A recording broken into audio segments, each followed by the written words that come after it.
यहाँ चतरा को लोग चारागाह बना लिए हैं।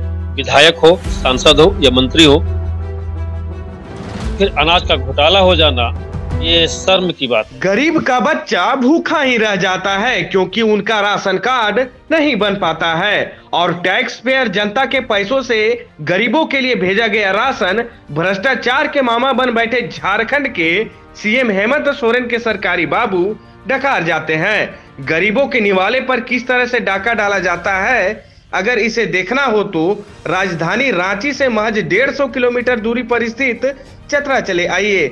यहाँ गरीबों के निवाले पर कोई छोटा मोटा डाका नहीं बल्कि 699 टन तक का डाका डाला जाता है और वह भी डाका कोई माफिया नहीं बल्कि जिले में बैठे जिम्मेदार सरकारी बाबू ही डालते हैं।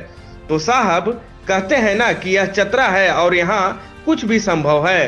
दरअसल चतरा के गरीबों और जरूरतमंदों को जनवरी महीने में दिए जाने वाला 699 टन अनाज भ्रष्टाचार की भेंट चढ़ गया है, जिसके कारण कार्डधारियों को उनके पीडीएस दुकान से न तो चावल मिल पा रहा है और न ही गेहूं। डीलरों का आरोप है कि प्रधानमंत्री जन कल्याण योजना मद का कुल 35 ट्रकों में लदा 699 टन अनाज गायब कर दिया गया है। बताया जाता है कि चतरा के एफसीआई गोदाम में बिचौलियों का दबदबा रहता है। इधर 699 टन अनाज भ्रष्टाचार की भेंट चढ़ने के बाद गोदाम प्रबंधक गणेश टोपो कार्यालय छोड़कर फरार है। अब सवाल यह उठता है कि इतने बड़े महाघोटाले में क्या जिले के उच्च अधिकारियों का मिली भगत नहीं है। बहरहाल इस वीडियो को देखकर आपकी क्या राय है, कमेंट बॉक्स में जरूर बताएं। चतरा जो है ना वो लापरवाहियों का जगह बन गया है। यहाँ पदाधिकारियों को पता ही नहीं चलता है। 699 टन छोटा कोई जाति नहीं होता है, कोई एक बोड़ा या एक किलो की बात नहीं है। 699 टन ये घोटाला नहीं है, गरीबों का हक पर छीनना वाली बात हो गई।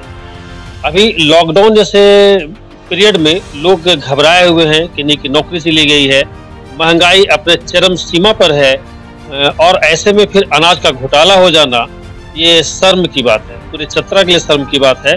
और जब आप यहाँ लोग हो हंगामा करते हैं सिर्फ जांच की बात कहकर टाल दिया जाता है। इसमें कुछ होना जाना नहीं है, बाद में धीरे धीरे नीपापोती होने लगता है, लोग भूलने लगते हैं। यहाँ जांच नहीं कार्रवाई की जरूरत है। लोग पहले तो उस पदाधिकारी को सस्पेंड करने की जरूरत है क्योंकि पद पर रहते हुए आप उसे कुछ जांच नहीं कर सकते। अगर ये कोई गरीब होता ना तो पहले उसको लोग देखते होंगे, आप लोग जेल में डाल देते हैं, फलना करते हैं। लेकिन कोई अमीर होता है या ऑफिसर होता है वो पैसे के बल पर या पद के बल पर बचता चला जाता है। तो पहले तो ऐसे पदाधिकारियों को सस्पेंड करना चाहिए, डिसमिस कर देना चाहिए और इसका सही से जांच करना चाहिए। बिना अधिकारियों की मिलीभगत के संभव ही नहीं है। ये 1 केजी अनाज का घोटाला नहीं है, एक बड़ा अनाज का घोटाला नहीं है। 699 टन। अब ये सोच सकते हैं ये ट्रक बाय ट्रक का माल होगा और इतना माल अपने गोदाम में नहीं उतर रहा है, डीलरों तक नहीं पहुंच पा रहा है, तो कैसे लोग ऐसे करेंगे? आप अंदाजा लगाइए। बहुत ऐसे परिवार हैं जो सिर्फ इन्हीं अनाजों पर डिपेंड रहते हैं। तो ऐसे में तो बहुत बड़ा घोटाला है, छोटा मोटा घोटाला नहीं है। हम तो सरकार से चाहेंगे कि है तो पूरे राज्य में इसकी जांच होनी चाहिए। तो चाहता उदाहरण है, आप सोचिए कि एक जिले में अगर 699 टन घोटाला होता है तो पूरे स्टेट में कितना बड़ा घोटाला हो सकता है। देखिए यहाँ चतरा को लोग चारागाह बना लिए हैं।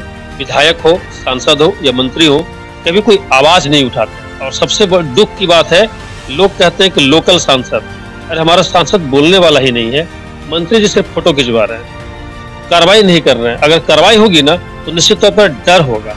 जब तक अनुश्रवण समिति की बैठक नहीं होगी, जिले में महीनेवार बैठक नहीं होगी, सही रिपोर्ट नहीं आएगा, तब तक न जांच सही दिशा में बढ़ेगी और न ही इन लोगों को हक मिलेगा। गरीब का तो डायरेक्ट हक मारा जा रहा है, इसमें कहीं कोई डाउट नहीं है। और इसमें मंत्री जी का चुप रहना, सांसद का चुप रहना, ये बड़ा सवाल की ओर खड़ा करता है।